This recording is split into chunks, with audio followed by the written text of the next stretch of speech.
우리 집사님과 함께 우리 재림교회 찬미가 이 새천사에 대한 귀한 찬양을 불러주셔서 정말 감사합니다.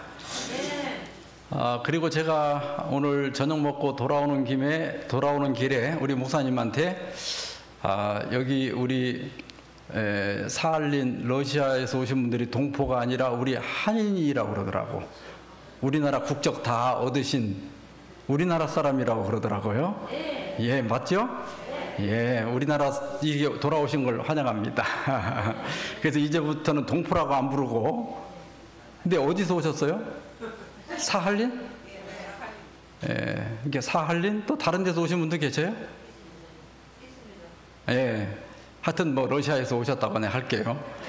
예, 너무 여러분 만나서 반갑고 또 환영합니다. 자, 우리 아까 목사님께서 말씀하신 대로 오늘은 적그리스도의 정체를 밝힌다, 이런 제목으로 함께 또 다니엘서를 연구해 보도록 하겠습니다. 오늘 다니엘서 공부하기 전에 아까 여러분들이 찬양하는 걸 봤거든요. 근데 제가 보니까 여기 계신 분 중에는 90이 돼도 치매 걸릴 분이 한 분도 없겠더라고. 이게 사람이 뇌는 안 쓰면 자꾸 그 시냅스가 없어지거든요. 근데 전에 모르던 손동작이나 또 어떤 기술이나 이런 것들을 자꾸 배우면 새로운 이렇게 시냅스가 뇌 안에서 연결이 돼요. 그래서 안 하던 일들을 나이가 들었을 때 자꾸 하면 치매에 훨씬 덜 걸린답니다. 제가 뒤에서 봤는데 다들 열심히 얼마나 잘하시는지 여기는 치매는 안 걸리겠다, 그 생각이 들었습니다. 자, 이제 그리고 아까 우리 식사하면서 연세 드신 우리 어르신께서 벌써 80이 넘으셨는데 어제 공부한 걸 다 기억을 하셔요. 내가 이번에 이집트가 애굽인 거 처음 알았다, 그렇게 말씀하시고, 그래서 제가 너무 기뻤어요. 원래 80 넘으면 기억 잘 안 되거든요. 그러니까 교회 다니면 치매 안 걸린다니까요.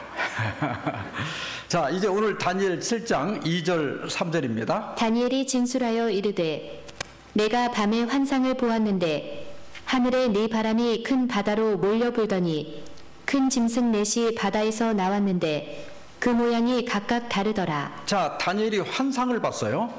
그러니까 환상이라고 하는 것은 꿈은 아닌데 그 눈앞에 이게 눈은 뜨고 있는데 이 세상은 안 보이고 다른 장면이 보이는 거예요. 그런데 보니까 하늘에서 4번의 바람이 큰 바다로 막 몰려 불더니 큰 짐승 넷이 바다에서 나왔는데 그 짐승들의 모양이 각각 다르더라. 그런데 이게 여기 그림 옆에 그림을 보면 저게 어떤 내용인지는 알겠죠. 그러나 우리가 동물을 공부하는 게 아니기 때문에 이것은 어떤 사건에 대한 상징이죠. 그런데 우리가 이 뜻은 잘 몰라요. 그래서 해석이 필요한 거예요. 자, 옆에 보면, 이 밑에 보면 달력이 있는데, 열쇠가 있는데요. 자, 여기 열쇠 보면 성경에서 바람은 전쟁을 상징한다. 바람이 분다. 이건 뭐예요? 전쟁이 일어난다. 그 다음에 바다는 백성들을 상징한다. 우리나라에서도 사람이 많이 모이면 사람이 인산인해를 이루었다, 그런 말 하죠. 사람이 산을 이루고 사람이 바다를 이루었다. 그래서 바다는 사람, 백성, 무리, 이런 것들을 상징합니다. 그 다음에 큰 짐승이 나왔다고 그랬는데 짐승은 여기에 보니까 나라를 상징한다. 자, 그러면 여러분들이 풀어보세요. 맨 먼저 하늘에 네 바람이 뭐라고 그랬죠? 전쟁이, 그러니까 4번의 전쟁이 큰 바다로 몰려 불었다. 아까 바다는 뭐라고 그랬죠? 백성이라고 그랬죠? 그러니까 큰 백성, 다시 말하면 사람들이 많이 사는 곳에서 4번의 전쟁이 일어났다. 그리고 그 전쟁의 결과로 큰 짐승 넷이 나왔다. 그 짐승은 아까 뭐라고 그랬죠? 나라. 그러니까 큰 나라 넷이, 바다는 백성이니까 백성에게서 나왔다. 그러니까 사람이 많이 사는 지역에서 4번의 전쟁이 일어났고 그 전쟁을 통해서 4 나라가 나타났다고 하는 거예요. 이렇게 키를 가지니까 쉽게 해석할 수 있죠. 자, 그러면 첫 번째 짐승부터 하나하나 보겠습니다. 첫째는 사자와 같은데 독수리에 날개가 있더니 내가 보는 중에 그 날개가 뽑혔고. 자, 여기까지만 보겠습니다. 나머지는 제가 다 설명하면 오늘 여러분 제 시간에 여기 못 끝나요. 자, 첫 번째 짐승은 뭐와 같다? 사자. 그런데 우리가 아는 사자하고는 뭐가 다르죠? 날개가 있어요. 근데 이 날개는, 여러분, 날개가 달렸다는 것은 옛날에는 날개 달린 게 제일 빠르죠. 예, 비행기는 빨라, 그거 알아요? 원숭이 뭐 똥구멍은 빨게 해가지고 나중에 비행기는 빨라 그러죠. 날아가는 건 빠른 거야. 그러면 첫 번째 짐승은 첫 번째 나라죠. 그러면 어디서부터 첫 번째냐? 어제 우리가 다니엘서 2장을 공부할 때 첫 번째 금머리는 바벨론이었죠. 그러니까 다니엘 7장의 첫 번째 짐승은 바벨론이라고 하는 것을 알 수 있습니다. 근데 이 바벨론이 어디서 나왔다? 바다에서 나왔다. 바다는 뭐다? 백성이다. 사람이 많이 사는 지역에서 바벨론이라고 하는 나라가 나왔다. 자, 두 번째 짐승으로 넘어갑니다. 또 보니 다른 짐승 곧 둘째는 곰과 같은데 그것이 몸 한쪽을 들었고. 자, 두 번째 짐승은 뭐와 같다? 곰. 그런데 이 곰이 몸 한쪽을 들었다. 여러분, 이게 곰이 이렇게 딱 서 있다고 할 때 몸 한쪽을 들면, 이쪽으로 다리를 들려면 몸이 한쪽으로 이렇게 기울어들죠. 그러니까 우리가 어제 두 번째 나라는 은가슴, 메데, 페르시아, 지금의 이란. 근데 이 이란은 여러분 보면 메데, 파사 혹은 메데, 페르시아 이렇게 두 개로 돼 있죠. 그러니까 메데라고 하는 나라와 페르시아라고 하는 나라가 합쳐서 만들어진 나라예요. 그런데 처음에는 메데가 더 강했고 나중에는 페르시아가 더 강해졌어요. 그래서 그 힘이 처음에는 메디아 쪽으로 기울었다가 그 다음에는 페르시아 쪽으로 이렇게 기울었다고 해서 몸 한편이 기울었다, 그렇게 얘기한 거예요. 자, 그 다음에 이제 세 번째 짐승입니다. 그 후에 내가 또 본즉 다른 짐승 곧 표범과 같은 것이 있는데 그 등에는 새의 날개 넷이 있고 그 짐승에게 또 머리 넷이 있으며 권세를 받았더라. 자, 세 번째 짐승은 뭐와 같다? 표범과 같다. 그러면 우리가 다니엘 2장과 비교해 보면 논나라 그리스라고 하는 걸 알 수 있죠. 그런데 여러분, 지금 나오는 짐승들을 보면 첫 번째가 사자, 그 다음에 곰, 세 번째가 표범, 다 맹수죠. 맹수의 왕하면 사자지만 빠르기를 말하면 표범이에요. 그런데 표범이 빠른데 거기다가 새의 날개가 4개나 있어요. 여러분, 그리스 하면 생각나는 대왕이 하나 있죠? 알렉산더 대왕. 그가 얼마나 빠른 속도로 세계를 정복하는가를 표범으로 묘사했고 새의 날개가 4이나 있는 것으로 묘사해 놓은 거예요. 이건 알렉산더 대왕의 제국이 그렇게 빠른 속도로 커지는 겁니다. 정확하게 예언하고 있죠. 근데 머리가 몇 개예요? 보통 한 나라의 왕은 하나밖에 없죠. 이게 머리가 4개라고 하는 것은 알렉산더 대왕이 33살에 요절하잖아요. 그래, 알렉산더가 죽고 나서 4명의 장수들에 의해서 헬라 제국이 나눠집니다. 그래서 머리가 4개인 거예요.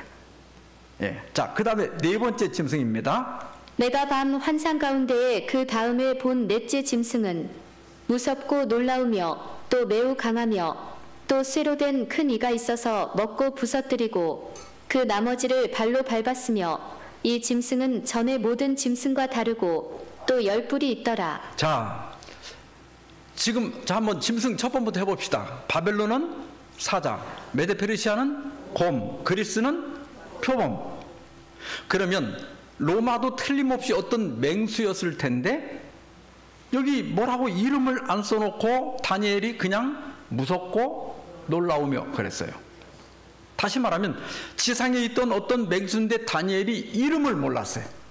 근데 우리가 나중에 성경을 연구해 보면 이 네 번째 짐승은 공룡입니다. 성경에 용이 나와요. 예, 요한계시록 가면 또 용이 나오거든요. 그러니까 공룡이에요. 자, 이 공룡은 어떤 나라를 상징하는가? 바로 신상의 다리는 쇠로 되어 있었죠. 그러니까 철 혹은 쇠, 그러니까 이 공룡은 이빨이 쇠로돼 갖고 막 먹고 부서뜨린다고 그랬잖아요. 바로 로마 제국의 정복하는 속도를 가리킵니다. 그런데 그 공룡의 머리에는 뿔이 몇 개가 있다? 10개가. 이것은 로마가 게르만 민족들이 들어와서 로마를 나눴다는 얘기죠. 서로 나눠 가져서 어제 우리가 살펴본 대로 지금의 유럽 국가가 되었다. 영국, 프랑스, 독일, 이탈리아, 스위스, 스페인, 포르투갈 이런 나라들이 되었다는 것을 알 수가 있습니다. 자, 그러면 우리가 어제 다니엘 2장을 공부했고 오늘 다니엘 7장을 공부했는데 다 똑같은 역사를 반복하고 있죠. 그래서 이것은 역사적 부분을 다시 한번 확인하고 복습한 거예요. 왜냐하면 지금부터 해석하는 것을 작은 뿔이 누군가를 정확하게 알기 위해서 그런 거예요. 자, 이제 다니엘 7장 8절로 넘어갑니다. 내가 그 뿔을 유심히 보는 중에 다른 작은 뿔이 그 사이에서 나더니 첫 번째 뿔 중에 셋이 그 앞에서 뿌리까지 뽑혔으며 이 작은 뿔에는 사람의 눈 같은 눈들이 있고 또 입이 있어 큰 말을 하였더라. 자, 10뿔을 가만히 다니엘이 보고 있는데 10뿔 중에 한 뿔이 아니라 다른 뿔, 10뿔이 아닌 다른 작은 뿔이 이렇게 올라와요. 근데 이게 끝까지 작은 게 아니라 처음에는 작게 올라왔는데 먼저 있던 뿔 중에 셋을 뽑아버렸어. 자, 이 뿔들은 아까 지금의 유럽 나라들이라고 그랬죠. 그런데 이 작은 뿔은 다른 작은 뿔이라고 그랬어요. 그러니까 나라는 나라인데 지금까지 있던 나라하고는 다른 나라예요. 자, 이게 어떤 건지 이제 공부해가면서 하나하나 나타나는데 제가 이름은 아직은 얘기 안 해요. 그 다음에 이제 그가 활동하는 것들을 좀 보겠습니다. 25절. 그가 장차 지극히 높으신 이를 말로 대적하며 또 지극히 높으신 이의 성도를 괴롭게 할 것이며 그가 또 때와 법을 고치고자 할 것이며 성도들은 그의 손에 붙임바 되어 한 때와 두 때와 반 때를 지내리라. 자, 여기 작은 뿔에 하는 일이 네 가지가 나타나 있죠. 근데 이 네 가지를 오늘 내일까지 다룰 건데 다는 못하고 두 가지만 다룰 거예요. 중요한 거. 자, 먼저요. 제가 이거 설명하기 전에 내가 애써가지고 우리 러시아어도 한번 들려드리려고 내가 준비해 왔거든요. 자, 봅시다. И против Всевышнего будет произносить слова и угнетать святых Всевышнего. Даже возмечтает отменить у них праздничные времена и закон, и они преданы будут в руку его до времени и времен и полувремени. 어떻게 들을만해요? 이게 인공지능이 읽었기 때문에 저는 한마디도 못 알아들어요. 그래도 우리 러시아어를 아시는 분들이 우리 한인들이 계시다고 그래서 한 번씩 이렇게 좀 들려드리려고 가져왔어요. 내가 러시아어를 한마디도 못하니까. 그래도 다 들리죠? 무슨 말인지 아시겠죠? 자, 그러면 첫 번째가 장차 지극히 높으신 이가 누구예요? 하나님이죠. 하나님을 뭘로 대적한다고요? 말로. 하나님하고 막 창칼 들고 싸울 수는 없잖아. 그러니까 하나님한테 뭘로 대든다고? 말로. 그러면 여기 대적한다 그랬는데 데살로니가 후서 2장 4절에도 대적한다는 말이 나와요. 그는 대적하는 자라. 신이라고 불리는 모든 것과 숭배함을 받는 것에 대항하여 그 위에 자기를 높이고 하나님의 성전에 앉아 자기를 하나님이라고 내세우느니라. 자, 여기도 대적하는 자라, 그는 대적하는 자라 이렇게 나오죠. 이 대적한다고 하는 말이 헬라어 안티라고 하는 말에서 나왔어요. 안티. 그런데 이 안티라고 하는 말을 보면 첫 번째로는 무엇에 반대한다는 뜻이에요. 무엇을 반대한다. 하나님을 대적하는 건 뭐냐면 하나님을 반대하는 거예요. 두 번째 뜻이 있는데 무엇을 대신한다. 그러니까 하나님을 반대하는 것도 대적하는 거지만 내가 하나님 자리에 앉아서 하나님을 대신하려고 하는 거. 내가 하나님의 대리자다. 내가 하나님을 대신해서 여기 서서 여러분들에게 말씀한다. 이렇게 하는 게 바로 뭐 하는 거냐면 하나님을 대적하는 거예요. 그래서 영어에 안티크라이스트라는 말이 있거든요. 근데 이게 우리말로는 적그리스도 이렇게 하는데 러시아로는 뭐라고 읽어요? 안티크리스트. 맞아요? 발음이? 내가 AI 보고 내가 배웠어. 그러니까 안티 크라이스트. 여기 저 러시아로는 크리스트. 하여튼 뭐 그렇게 비슷하더라고. 뭐 하여튼 비슷해. 자, 이 적그리스도가 뭐냐면 첫째는 그리스도를 대적하는 것도 안티크라이스트예요. 그런데 그리스도를 대신하는 것도 안티크라이스트예요. 자, 그래서 예수님께서 이렇게 경고하셨습니다. 많은 사람이 내 이름으로 와서 이르되 나는 그리스도라 하여 많은 사람을 미혹하리라. 예수님께서 미리 우리에게 뭐라고 경고했는가 하면 많은 사람들이 와서 나는 그리스도다 이렇게 해서 사람들을 미혹한다고 그랬는데, 이렇게 자기가 그리스도라고 주장하는 사람은 다 누구예요? 이게 하나님을 대적하는 거예요. 이해가 됩니까? 예. 자, 그런데요, 이 적그리스도의 원조가 있어요. 원조가. 그건 옛날에 하늘에서 시작된 거예요. 자, 이사야 14장 12절로 14절입니다. 너 아침의 아들 계명성이여, 네가 네 마음에 이르기를 내가 하늘에 올라 하나님의 못별 위에 내 자리를 높이리라. 내가 북극 지폐의 산 위에 앉으리라. 지극히 높은 이와 같아지리라 하도다. 예. 자, 이것도 제가 우리 러시아 우리 한인들을 위해서 또 한번 AI 보고 읽어보라 해서 한번 Как 들어보세요. упал ты с неба, Деница, сын зари. Разбился о землю, попиравший народы. А говорил в сердце своем: взойду на небо, выше звезд Божиих вознесу престол мой и сяду на горе в сонме богов, на краю севера, взойду на высоты облачные, буду подобен Всевышнему. 예. 나도 어디서 끝난지도 몰라. 예. 자, 그런데 여기 우리 성경에는 계명성 이렇게 나오는데, 러시아 성경에는 여기 지금 뭐라고 돼 있죠? 데니자. 예, 이게 뭐예요? 우리 한국말로 하면 새벽별. 새벽별이야. 그러니까 여기 지금 너 아침의 아들 계명성이요, 이건 우리나라에서도 이 계명성이라고 하는 건 새벽별을 가리키는 말이에요. 그런데 이 새벽별이 뭐라고 하는가 하면 내가 내 자리를 높이겠다. 이게 점점 교만해진 거예요. 내가 자꾸 높아져야 되겠다. 그러다가 어디까지 가는가 하면 지극히 높은 이와 같아지리라. 지극히 높은 이가 누구예요? 하나님이죠. 그러니까 점점 교만해져 가지고 하나님같이 되려고 한 거예요. 이게 하늘에서 있었던 한 사건입니다. 그러니까 여기 계명성, 여기 데니자라고 하는 천사가 있었어요. 근데 이 천사가 너무나 머리가 좋고 너무나 아름다워서 천사들에게 존경을 받으니까 마음이 점점 교만해져 가지고 나중에는 어디까지 올라가는가 하면 내가 하나님과 같아지리라. 그러니까 우리가 하나님과 같아지려고 하는 것, 예수님과 같아지려고 하는 것이 바로 대적하는 것이고, 그게 적그리스도예요. 그게 안티예요. 근데 여러분, 진짜 새벽별이 성경에 있습니다.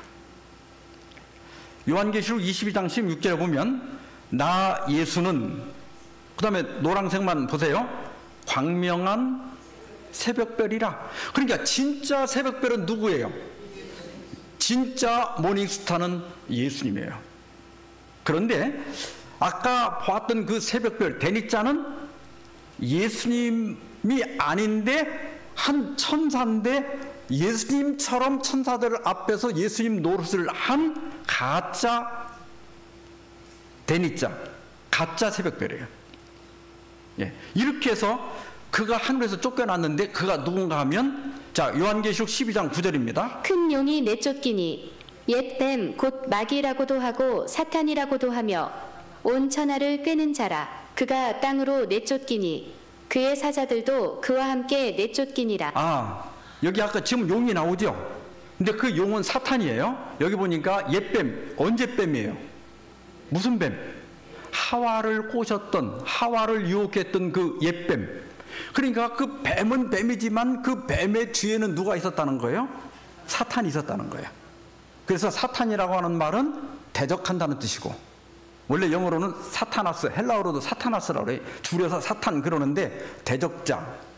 그 다음에 마귀는 디아볼로스인데 헐뜯는 자.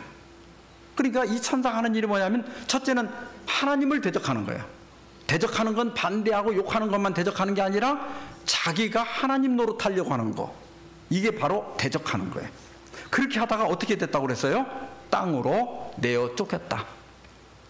그런데 하늘 천사들의 일부도 같이 거기에 가담했다가 쫓겨났다고 그랬어요. 그러니까 사탄 마귀가 쫓겨날 때 같이 쫓겨난 천사들이 지상에 있다는 거죠. 그 천사들을 우리가 악령이라고 불러요. 그 죽은 사람이 귀신이 아니라 하늘에서 쫓겨난 천사들이 있는 거예요. 자, 이 대적하는 자가 하는 일이 뭐냐면 하나님 성전에 앉아 자기를 하나님이라고 내세우느니라. 이게 하나님을 말로 대적하는 거예요. 무슨 말인지 아시겠어요? 자, 그래서 옛뱀, 에덴 동산에서 뱀이 하와에게 나타나서 뭐라고 하는가 하면 네가 이 선악과를 먹는 날에는 너희 눈이 밝아져서 그 다음에 어떻게 된다고요? 하나님과 같이 된다. 그러니까 어떤 이론을 갖다 붙이든지 간에 하나님과 같이 된다고 하는 그 누군가가 사람이 말을 하든 뱀이 말을 하든 귀신이 말을 하든 그 말을 한다고 하면 그 뒤에는 누가 있다는 거예요? 사탄 마귀가 있는 거예요.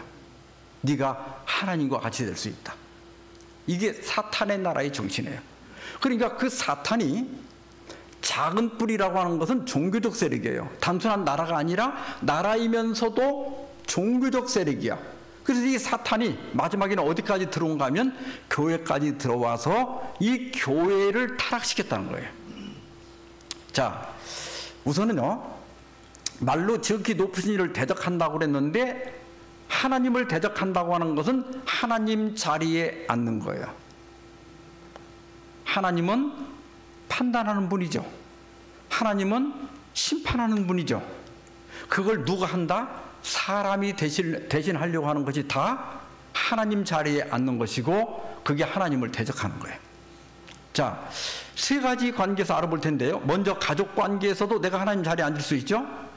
또 대인 관계에서도 종교적으로도 하나님 자리에 앉을 수가 있습니다. 자, 먼저 가족 관계에서 웨인 다이어 박사, 심리학자인데요. 이분은 이렇게 얘기했습니다. 결혼에 충실하겠다는 이유로 배우자를 지배하려 하지 말고 독립성을 인정하라. 지나친 의존은 지배와 복종을 낳고 궁극적으로는 부부관계를 와해시킨다. 부부가 어떤 때는 좀 같이 다닐 때도 있고 어떤 때는 따로따로 또 다닐 때도 있어야 건강한 거예요. 근데 이게 부부가 한시도 안 떨어지고 딱 붙어 다니는 사람 좋을 것 같죠? 이게 서로를 구속하면서 서로 괴롭히면서 바가지 긁어가면서 싸워가면서 그게 사는 거야. 그래서 저도 젊었을 때는 이렇게 상담할 때 이렇게 둘이서 마음이 잘 안 맞고 자꾸 싸우면 어떻게든지 좀 사람을 좀 변화시켜가지고 좀 사이좋게 살게 하려고 노력을 했는데 내가 이제 나이 들어서 깨달은 게 그거예요. 이게 안 되는 건 안 되는구나. 그러니까 너무 안 맞는 사람은 좀 떨어져 살아야 돼. 네, 맞아. 벌써 우리 살아보니까 딱 아는 거예요. 그래서 이게 붙어 다니는 사람이 싸워. 그렇잖아요? 아니 멀리 저 서울 사는 사람하고 부산 사는 사람이 싸워 안 싸워? 옆집하고 우리 집 사는 사람하고는 가끔 싸울 일이 있지. 근데 저 멀리 서울 사는 사람하고 양주 사는 사람이 싸워요 안 싸워요? 잘 안 싸워. 그러니까 너무 안 맞는 사람은 조금 떨어져 사는 게 좋더라고. 많이 떨어졌죠. 그러니까 정 안 되면 각방 쓰고, 각방이 사실은 좋진 않아. 한 방에서 이게 따로따로 일 피고 자면 좋은데 이것도 안 되는 사람 있으면 각방 쓸 수밖에 없어. 여러분, 김형석 교수님 아세요? 이 연세대 지금 명예 교수님이신데 1920년생이면 올해 몇 살이에요? 우리 나이로 105살이야. 아니 우리 나이가 아니라 우리 나이로 106살이야. 이제 요 정도 되신 분들 말씀은 이제 성경 말씀 다음이다 이렇게 생각하고 들으셔야 돼. 근데 김영석 교수님 뭐라고 했는가 하면 누군가를 사랑한다고 말할 때 조건이 있습니다. 가장 중요한 첫째 조건이 뭘까요? 그것은 그 사람의 자유를 소중히 여기는 겁니다. 상대방의 자유를 사랑하는 겁니다. 그랬어요. 맞아요? 이 성경 말씀 아니래도 아멘 할 만한 거 이건. 아멘. 제가 은퇴하고 이제 집에 왔더니 우리 사는 그 별내동 바로 옆에 불암산이 있어요. 근데 저희 동네에서 이렇게 가면 애기봉이라고 한 40분 정도 걸어가면 이렇게 꼭대기까지 안 가고 간단하게 운동할 수 있는 산이 하나가 있어. 저보고 일요일마다 저 등산을 하재. 근데 저는 등산을 안 좋아합니다. 제가 초등학교 다닐 때 저희 아버지가 우리 7 식구를 다 데리고 산속으로 들어가셨어. 근데 왜 그랬냐면 그 일본 사람들이 버리고 간 적산 땅이라고 아셔요? 그 소유주가 없어. 그러니까 조금 머리가 있는 사람들은 그걸 싸게 사가지고 등기만 딱 만들면 값이 엄청 올라가거든. 그걸 하려고 우리 식구를 다 데리고 산속으로 들어가서 10만 평을 사가지고. 근데 그때 우리나라도 식량 자급이 안 됐잖아요. 그래가지고 밭을 만들면 나라에서 밀가루를 줬어. 몇 평을 만들면 밀가루 한 포대. 그래서 아버지가 맨날 나무 베내고 그 다음에 불을 지르고 그거 다 돌 주워내고, 난 초등학교 다닐 때 학교만 끝나면 빨리 오래. 그래갖고 내가 그 돌을 하도 주워갖고 난 지금도 농사 짓는 게 싫어. 그 아버지 나무 그 뿌리 캐낸 거 그거 바깥으로 끌어내고 돌 다 주워다가 뚝에다 쌓아놓으면 이게 밭 주변에 이만큼씩 올라와요. 얼마나 돌이 많은지. 거기다 고구마 감자를 심으면요, 고구마가 이 사람 머리만큼 돼. 이게 몇천 년 동안 낙엽이 쌓여가지고 이게 얼마나 땅이 좋은지 몰라. 근데 학교를 가려면 이게 문제예요. 이게 산을 넘어갖고 가야 되는데 겨울에 눈이 오면 못 가요. 그러면 아버지가 이제 앞에서 이렇게 눈을 치우면서 우리는 뒤따라가는데, 저희 아버님은 땀이 뻘뻘 나고 우리는 발이 시려워서 동동 굴르고 이렇게 하면서 학교를 다녔어. 근데 마을에 가면 길이 평평하게 있고 저쪽 저 마을 끝에는 신장로가 있어갖고 하루에 2번씩 버스가 왔다 갔다 하는데 나는 그게 얼마나 부러워서 저 버스 타고 학교 다니면 얼마나 좋을까. 근데 이제 우리나라가 점점 좋아져가지고 길을 쫙 내고 거기다 이제 막 아스팔트를 쫙 깔고 또 집집마다 막 자가용이 있어갖고 가만히 앉아있으면 차가 쫙 데려다 주는데 산을 왜 가는지 나는 이해가 안 되는 사람이야. 그래서 내가 아니 나는 가기 싫어. 가려면 당신이나 가요. 그랬어요.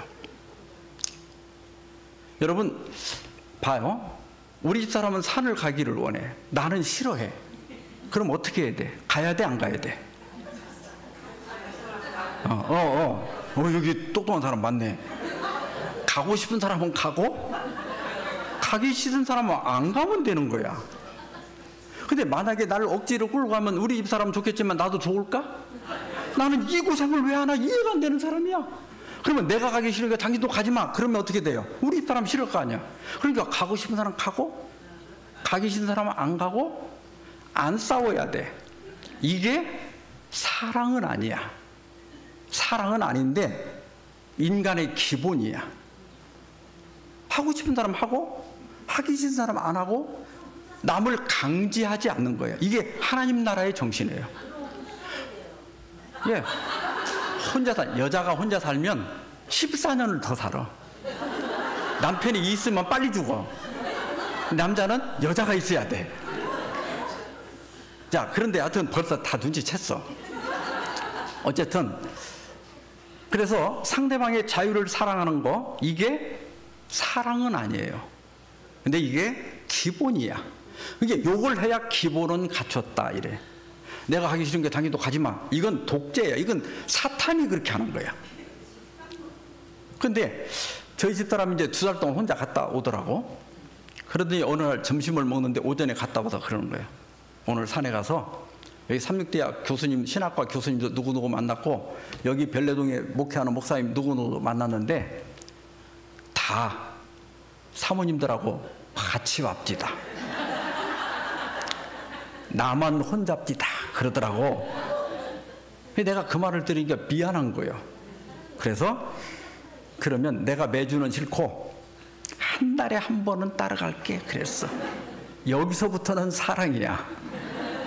그러니까 첫 번째는 싸우면 안 돼. 가고 싶은 사람 가고 가기 싫은 사람 안 가고, 이 기본이 돼 있어야 돼. 싫다는 사람을 왜 뭐라고 해. 그러니까 진정한 사랑은 구속하는 게 아니라 상대방의 자유를 사랑하는 것이다. 이게 하나님 나라의 정신이에요.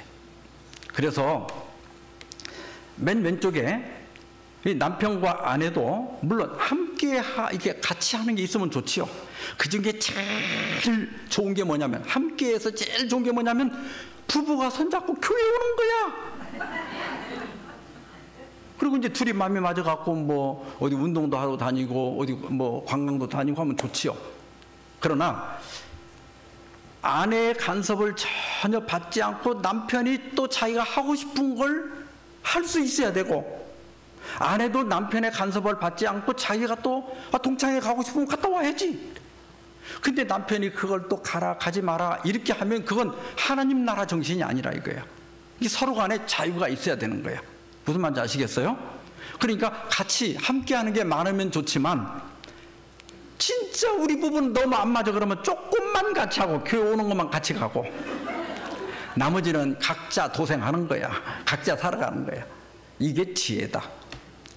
아멘입니까? 내 말 잘 들어야 마지막 행복하게 살 수 있어. 예. 이게 너무 강제하지 마라. 자, 여러분 보세요. 깍지 한번 껴보세요. 깍지를 이렇게. 손 깍지 한번 껴보세요. 이렇게. 예. 우리 사할린 동포들, 한인들 깍지 껴보세요. 꼈죠? 자, 엄지손가락이 오른쪽이 올라갔어요? 왼쪽이 올라갔어요? 자기 손을 보세요. 오른쪽에 올라간 사람도 있고 왼쪽에 올라간 사람도 있죠? 이게 어떤 게 맞아요? 다 맞는 거예요. 자, 그런데 이게 편하죠? 예? 자, 근데 하나만 이렇게 바꿔서 반대로 다른 손가락이 올라가 보게 해보세요. 어때요? 나는 이게 굉장히 불편하죠? 근데 상대방은 또 이게 좋다고 이렇게 하네? 이게 우리가 이걸 보고 깨달아야 돼. 나한테는 편한 것이 상대방에게는 편하지 않을 수 있다. 그래서 그 사람이 싫다면 강제하지 말아야 돼. 애들도 초등학교 때까지만 이래라 저래라 하고, 일단 중학교 들어가면 애들 의견을 들어봐 가면서 해야 돼. 그래서 오른쪽 보세요. 우리가 초등학교 때까지는 자녀들이 부모 품 안에 있어야 돼. 부모가 이래라 저래라 지시하고 가르쳐야 돼. 그러나 일단 중학교 넘어가면 이제 마음에서 애들을 조금씩 내보내고 얘들도 독립해 나가야 되는 거예요. 이게 정상적인 거야. 그러다가 애들이 결혼하잖아요. 요즘 애들은 또 결혼을 안 하더라고.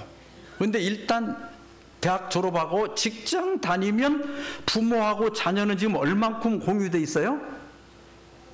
금만 살짝 타 있는 거야.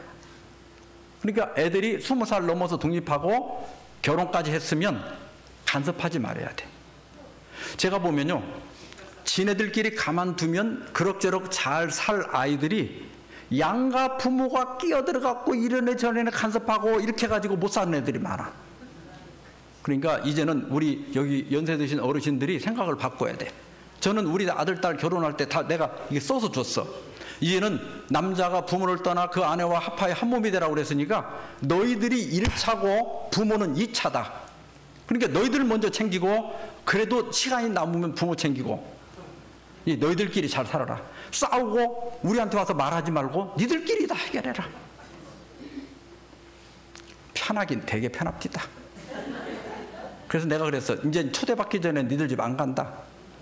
그랬다고 우리 아들이 이놈이 1년이 지나도 초대를 안 하고 2년이 지나도 초대를 하고 3년이 지나도 초대를 안 해. 그래 한 번은 이제 출장을 갔다 이렇게 오는데, 이제 우리 아이가 강남에 사는데 그쪽으로 이렇게 빠지는 길이 나오더라고. 집사람이 절로 가면 아들 집 가네요. 간다고 그랬더니 글로 가래. 그래서 이제 3년 만에 아들 집을 한번 가볼라나 보다 하고 갔어요. 그래 내가 주차장으로 들어가려고 하니까 들어가지 말고 아파트를 한 바퀴 도르래. 돌았더니 됐다고 이제 집에 가재요. 이게 엄마가 얼마나 아들 집에 가보고 싶겠어. 근데 우리 집사람이 우리 아버지 어머니 모시고 30년을 돌아가실 때까지 살았어. 어머니 돌아가실 때까지. 그러면서 이 사람이 선언을 했어요. 이 집안에서 시집살이는 나로 끝나야 된다. 그래서 며느리 시집살이 안 시킨다고 안 가는 거예요. 이게 엄마 마음속에는 그거 가보고 싶지. 그래도 그들을 진짜 사랑한다면 그들의 행복을 위해서 안 가는 게 좋아. 왜냐면요, 지금 애들 나이 20살, 30살 먹어도 치울 줄을 몰라. 옛날 우리 때는 막 밭에 가서 일도 하고 또 애들 뭐 소주 끓이는 애, 닭 모이 주는 애, 뭐 방 닦는 애, 이렇게 일들을 시켜서 어려서. 지금 애들은 공부만 했지 일을 안 시켜. 그러니까 애들이 결혼해서 살면요, 옷을 막 산더미로 싸놓고 세탁기를 열어보면 세탁을 해갖고 건조기 다 있어요 요새. 그래갖고 그거 개의가 싫어갖고 놔두고 꺼내 입는다니까. 그냥 입을 때만 하나하나 꺼내 입어. 속옷 없으면 속옷 하나 꺼내 입고, 와이셔츠 필요하면 와이셔츠 하나 꺼내 입고. 요즘 애들이 그래. 그거 엄마들이 가서 보면 어때요? 속 터지지. 그 잔소리 하면 또 며느리는 또 싫어할 거 아니야. 그러니까 안 가는 게 좋아. 이걸 교회가 가르쳐야 되잖아. 예. 자, 두 번째입니다. 대인관계에서 로마서 14장 10절입니다. 네가 어찌하여 네 형제를 비판하느냐? 어찌하여 네 형제를 업신여기느냐? 우리가 다 하나님의 심판대 앞에 서리라. 우리가 다른 사람 비판해요, 안 해요? 예, 저 사람은 게으르다, 뭐 어쩌고 하지요. 또 우리가 어떤 사람은 돈 없고 또 하면 좀 이렇게 업신여기고 그러죠. 근데 여기 앞에가 이렇게 너가 딱 들어가 있어요. 헬라어 성경 보면 너 어찌하여 형제를 비판하느냐? 너 어찌하여 내 형제를 업신여기느냐? 이게 비판하고 업신여기는 사람을 지적하는 거예요. 왜 우리가 다른 사람을 비판하거나 업신여길 수 없는가 하면 우리가 다 하나님의 심판대 앞에 서리라. 나도 하나님께 심판받아야 될 사람이야. 내가 심판할 재판장이 아니라 나는 죄인이야. 하나님께 심판을 받아야 될 사람이야. 그래서 우리가 다른 사람 판단하면 안 된다. 사도행전 319페이지입니다. 그리스도와 같은 사랑은 다른 사람들의 동기와 행위에 가장 좋은 해석을 가한다. 이것은 쓸데없이 그들의 잘못을 드러내지도 아니하고 불리한 보고에 열심히 귀를 기울이지도 아니하고 오히려 다른 사람들의 좋은 품성들을 기억하고자 노력한다. 예. 그리스도와 같은 사랑. 우리가 성경을 제대로 배웠다면, 우리가 예수님께 제대로 배웠다면 다른 사람들에 대하여 가급적이면 좋게 해석한다는 거예요. 여러분, 내가 사는 남편 길에 지나가다가 이렇게 아무나 붙잡고 결혼한 거 아니잖아. 그냥 골라갖고 한 거잖아. 근데 그 남편이 이제 이게 내 편이 아니라 남의 편이 돼버렸죠. 그래도 나하고 안 맞지. 만약에 그 남편 내가 이혼하면 그 남편 주워갈 사람 있을까 없을까? 또 있다니까? 다른 여자는 그 남자 데려다 잘 살아요. 나하고 안 맞는 거지. 그러니까 내가 하고 싶은 말은 뭐냐면 나하고 안 맞는 거지 그 사람 자체가 나쁜 건 아니다. 그렇잖아. 내가 볼 때는 저 사람 못되다고 하지만 그 사람 어머니는 그렇게 그 아들, 딸을 그렇게 귀하게 보는 거야.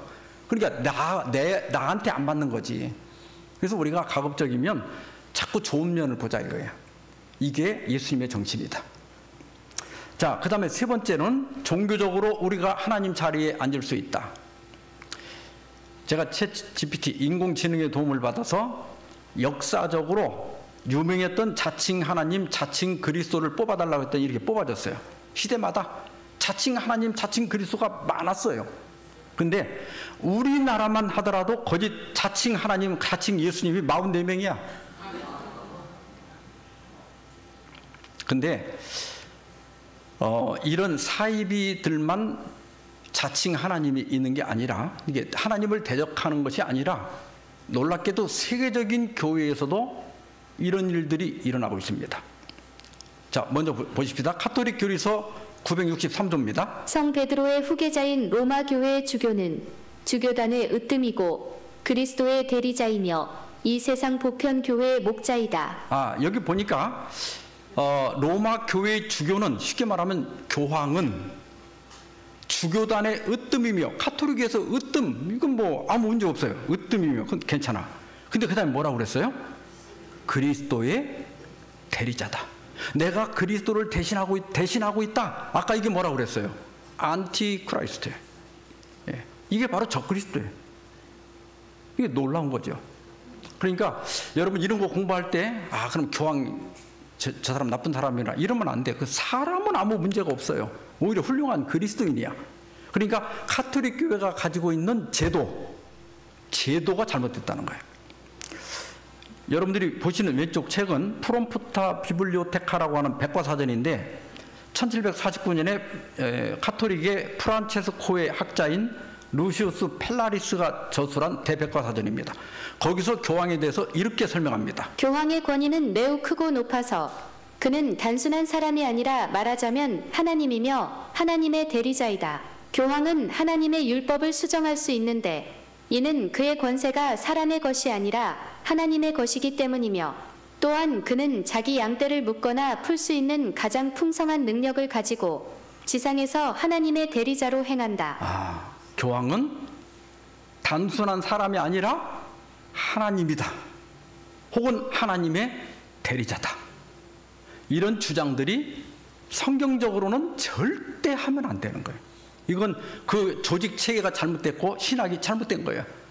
그래서 개혁자 칼빈은 이렇게 얘기했습니다. 나는 교황이 그리스도의 대리자가 됨을 부인한다. 그는 복음을 맹렬히 핍박하는 가운데 자신이 적그리스도라는 것을 그의 행실을 통해 증명한다. 나는 그가 교회의 머리가 되는 것을 부정한다. 예, 그래서 칼빈은 교황은 절대로 그리스도의 대리자가 될 수 없다.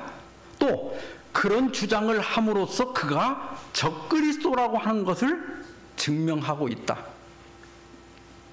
여러분, 저도 이 방송 목사이기 때문에 제가 설교하면 10,000명, 20,000명씩 봅니다. 그러면 그 사람들이 만약에 이 박성화 목사를 그리스도라고 예수님이라고 믿는다면 내가 진짜 그리스도예요, 아니에요? 10,000명 갖고 안 되겠지. 10만 명이 믿으면, 1억이 믿으면, 10억이 그렇게 믿으면 안 되죠. 그러니까 가톨릭 신자가 아무리 많고 그들이 교황이 그리스도의 대리자라고 믿는다 할지라도 이건 아니다. 그것은 바로 적그리스도가 하는 일이다. 실제로요, 교황이란 말이 그 영어로는 포프라고 그래요. 근데 이 포프라고 하는 말은 라틴어 파파에서 왔는데 아버지란 뜻이에요. 아버지. 그러니까 우리가 포프 이렇게 부르는 건 아버지 이렇게 부르는 거예요. 그리고 신부님을 파더라고 부르죠. 근데 우리 옛날 중학교 다닐 때부터 파더 마더 배웠죠. 그러니까 신부님은 파더라고 부르고 수녀님은 마더라고 부르죠. 그래서 테레사 앞에 뭐가 붙어 있어요? 마더 테레사 이렇게 붙어 있어요. 그런데 이 파더가 존칭으로서는 신부님을 가리키지만은 실제로는 아버지란 뜻이죠. 그리고 우리나라에서도 신부 하는데 이 신자가 귀신 신자의 아비부자거든요. 근데 신하면 귀신만 가리키는 게 아니라 한문에서는 하나님이란 뜻이죠. 그러니까 신부님 이렇게 부르는 건 뭐라고 부르는 거예요? 하나님 아버지 이렇게 부르는 거죠. 그게 뭐 영적 아버지라고 할 수는 있어요. 나도 수양딸이 있는데 나보고 아버지라고 부르거든요. 그렇게 부르는 건 괜찮아. 근데 이건 뭐냐면 이 아버지는 그냥 아버지가 아니라 하나님 자리에 그를 놓고 부르는 거예요. 이게 왜 문제가 되는가 하면 예수님께서 이렇게 말씀하셨습니다. 땅에 있는 자를 아버지라 하지 말라. 너희의 아버지는 한 분이시니 곧 하늘에 계신 이시니라. 예, 이 말씀에 완전히 어긋나는 거예요. 그러니까 이 땅에 어떤 인간도 어떤 종교 지도자도 얼마나 많은 수십억이 따른다 할지라도 그 사람을 높은 자리에 앉혀놓고 아버지라고 부르지 마라. 하나님 아버지는 한 분밖에 없다. 어떤 인간도 하나님 자리에 앉으면 안 된다. 그래서 여러분, 가톨릭 교회는 그 조직 체계가 잘못되어 있어요. 그러니까 이 원래 적그리스도의 원조는 사탄이라고 그랬죠. 그 사탄이 어디로 파고 들어갔는가 하면 교회로 들어가서 교회를 타락시킨 거예요. 그래서 교회가 하나님 나라의 원칙대로 운영한 게 아니라 사탄의 나라의 원칙을 가져와서 교황제도를 만들고 신부제도를 만든 거예요. 그래서 칼빈이 마틴 루터가 종교개혁을 해서, 그도 신부였잖아요. 자기 교회가 잘못됐다고 나와서 세운 교회가 개신교회예요. 자, 이 땅에는 사탄의 왕국이 있고 하나님의 왕국이 있습니다. 구약시대에는 하나님의 왕국을 대표하는 나라가 이스라엘이에요. 사탄의 왕국을 대표하는 나라가 바벨론이에요. 그래서 이 바벨론이 계속 나와요, 성경에. 자, 그런데 이 사탄의 왕국의 정신은 뭐냐면 너 아침의 아들 김영성이여, 새벽별이 뭐라고 그래요? 내 자리를 높이리라. 지극히 높은 이와 같아지리라. 하나님과 같아지리라. 하나님 자리에 앉는 거예요. 그런데 하나님 나라의 정신은 어떤 정신인가? 예수님이 너희 안에 이 마음을 품으라 곧 그리스도 예수의 마음이니 그는 근본 하나님의 본체시나, 그 다음에 어떻게 했다고 그랬어요? 자기를 낮추시고 죽기까지 복종하셨으니 곧 십자가에 죽으심이라. 사탄은 피조물인데 자기가 어디까지 올라가려고 그랬어요? 하나님 자리로 올라가려고 그랬어요. 근데 예수님은 하나님이신데 오히려 자기를 낮추시고 죽기까지 복종하셨다. 여기 낮추시고 이 말이 영어로 humility인데, 겸손, 비하 이런 뜻인데, 이 말은 라틴어 후무스에서 왔어요. 후무스라고 하는 말은 땅을 가리켜요. 땅.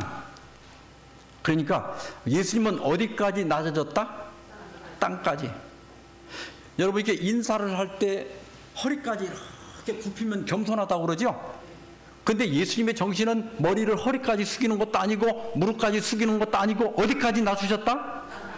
땅까지 내려가셨다. 땅은 뭐요? 소나 개나 다 밟고 지나가는 데가 땅이잖아요. 그러니까 우리가 겸손하기가 쉬워요, 어려워요? 어려운 거야. 진짜 겸손한 사람은 어떤 모욕을 당하고 어떤 무시를 당해도 마음에 아무렇지도 않아야 돼. 근데 누가 나를 조금 무시했다고 기분 나쁘고, 이건 내가 교만하다는 뜻이에요. 그러니까 우리가 진정으로 올바르게 하나님을 섬기고 정말 진리를 믿고 정말 예수님을 따른다면 우리의 삶 속에서 하나님 나라의 정신이 나타나야 된다. 여러분, 내가 가장 잘난 게 아니라 지금 내 옆에 앉은 사람들이 제일 잘난 사람들이야. 그 옆에 사람 보면서 너 잘났다 이렇게 한번 해보세요. 너 잘났다. 그걸 진심으로 해야 돼.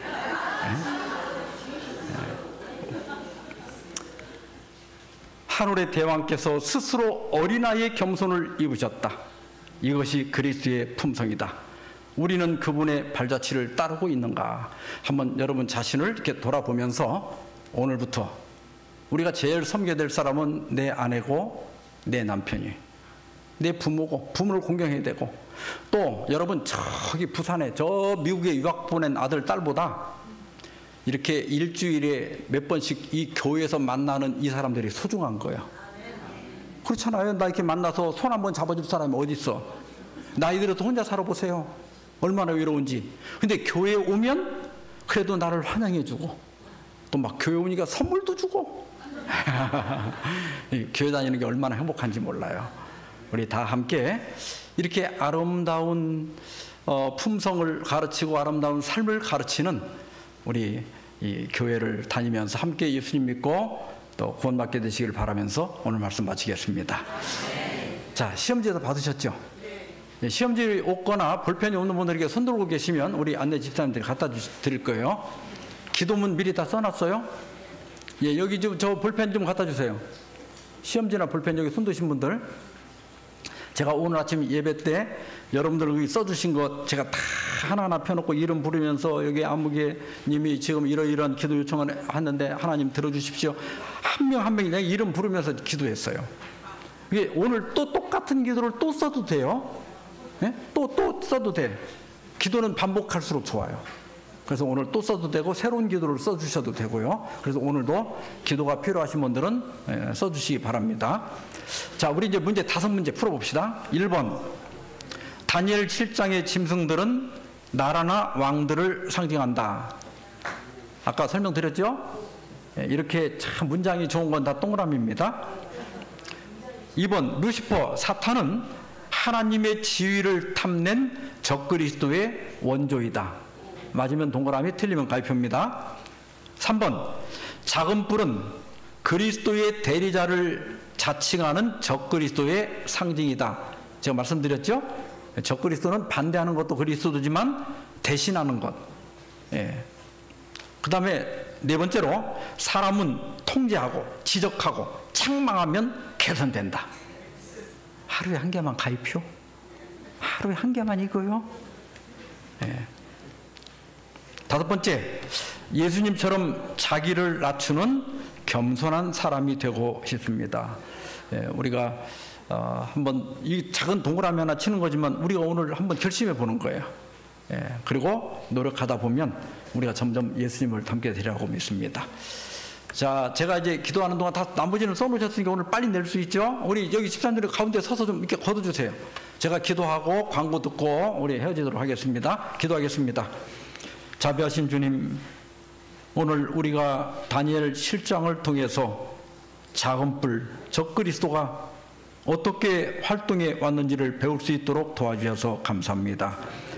옛날 아담과 하와를 유혹했던 그 사탄이 오늘도 우리 마음의 역사에서 우리의 가정을 불행하게 하고 또 우리 지역사회를 불행하게 하고 이 교회를 불행하게 한다면 우리 마음속에 그러한 사탄의 모든 정신을 다 쫓아낼 수 있도록 도와주시고 참된 예수님의 품성을 닮아서 우리가 피차의 자유를 사랑하고 다른 사람들을 강제하지 아니하고 좋은 점들만을 보는 그런 그리스도인들이 될 수 있도록 인도해 주시옵소서.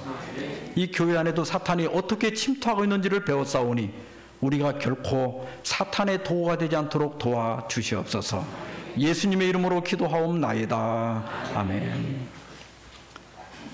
잠깐 광고 듣겠습니다.